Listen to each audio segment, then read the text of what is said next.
Järvinen, hänhän on Suomen musiikkielämän ja jopa kansainvälisen musiikkielämän suuri vaikuttaja. Se on toi tenniskoutsi tuolla. Suomen Rauschen Doktrin näköisolento, joka on kieltäytynyt ulkoisesti vanhemmasta noin 42,5 vuoteen. Hän on legendaarinen muusikko. Tässä on tämmönen. Mä oon pain in the ass. Hän sen sanoi itse. Laulava tennissä. Oikeesti toi hajos.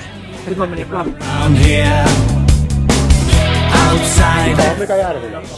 Mika Järvinen on järskällä. Ei se uskalla sanoa, kun vaan tässä. Eihän tästä tunti riitä. Mika Järvinen on sen legenda. Legenda. Mika Järvinen on suuri legenda.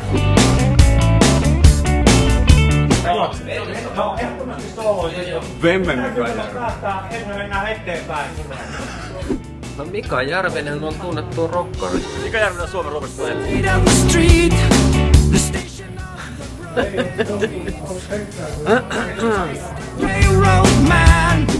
60V, kitaraa, laulua ja ihan mitä vaan.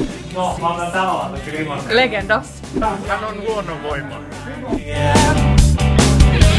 Suomessa nyt mä oon niin sekasin vielä, että... Mika Järvinen, Suomen Roger Daltrey. Suomen nimenomaan Roger Daltrey.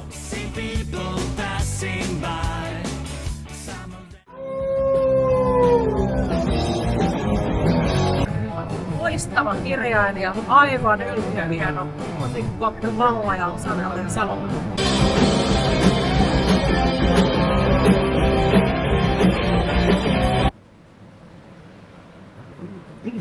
Kitaristi maailmanmatkoja.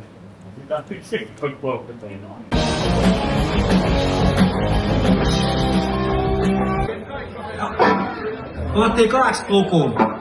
Joskus oli kuulkaa sellainen aika, että Station lapset, aseman lapset ja rockerit. Tää on Tales of the Railway Station.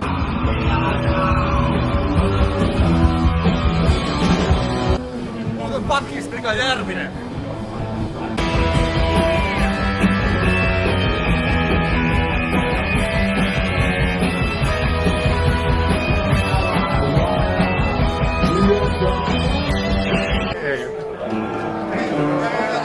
Noin vaikein. Se on Helsingin rock'n'roll sukupuun juuret, sanotaan näin.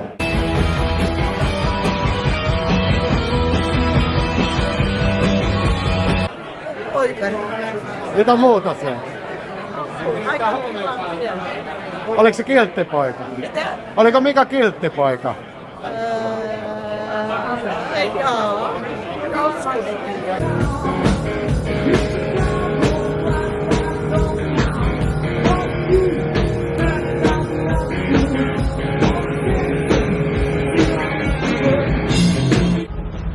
Legenda.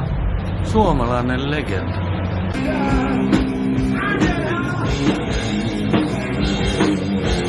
Mika Järvinen on Suomen luonnonsuojeluliiton suojelema uhanalainen eläin.